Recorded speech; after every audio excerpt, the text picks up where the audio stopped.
இருக்கிறார். எலியாவை பாருங்கள், நீ போய் கேரித்தாற்றண்டையிலே ஒளித்து கொண்டிரு என்று சொல்லுகிறார். அந்த கேரித்தாற்றண்டையிலே போய் எலியா ஒளித்து கொள்ளுகிறான். எதற்காக? அப்பமும் இறைச்சியும் சாப்பிடுவதற்கா? அது எங்கிருந்தாலும் கிடைக்குமே, அதற்காக அல்ல.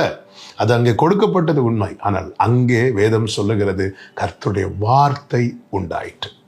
என கேட்டுக்கொண்டிருக்கிற அன்பு சகோதரா சகோதரி, இந்த காத்திருக்கிறவர்களுக்கு விசேஷமாய் சொல்லுகிறேன், தேவன் நம்மை ஒரு இடத்துல காத்திருக்க வைப்பார். அதை விட்டு நாம் பின்வாங்காதபடிக்கு, அது பல நேரத்தில் வனாந்திரமாகவும் பலருக்கு மறைந்த நிலையாகவும் தான் காணப்படும். ஆனால் ஒன்றை புரிந்து கொள்ளுங்கள், என்னை காத்திருக்க வைக்கிறது கர்த்தரானால், என்னை இந்த இடத்துல கொண்டு வந்து வைத்திருப்பது கர்த்தரானால், நிச்சயமா இந்த இடத்துல எனக்கான வார்த்தை உண்டாகும். வனாந்திரத்தில் பாருங்கள், அன்னா காய்பா அவங்க எல்லாம் ஆலயத்தில் இருக்கிறாங்க. எல்லாருமே வார்த்தை யாருக்கு தான் வெளிப்படும் பார்த்துட்டு இருந்தாங்க தெரியுமா? அண்ணா காய்பாவுக்கு.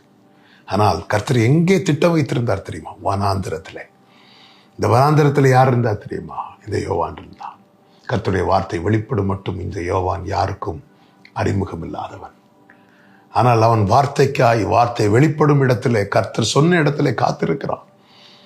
அதனுடைய ரிசல்ட், அண்ணா காய்பா இருந்த இடத்துல உண்டாகும் வார்த்தை என்று காத்திருந்தவர்கள், அங்கே வார்த்தை உண்டாகவில்லை. இந்த யோவானை கர்த்தர் எங்கே காத்திருக்க வைத்தாரோ அங்கே வார்த்தை உண்டானது.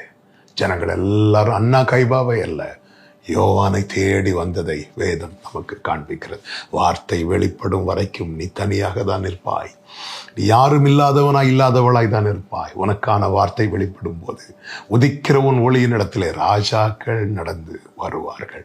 எனவே கர்த்தர் சொல்லும் வரை, கர்த்தர் சொன்ன இடத்திலே காத்திருங்கள். நிச்சயமாய் உங்களுக்கான வார்த்தை வெளிப்படும். கர்த்தர் உங்களை ஆசீர்வதிப்பார்.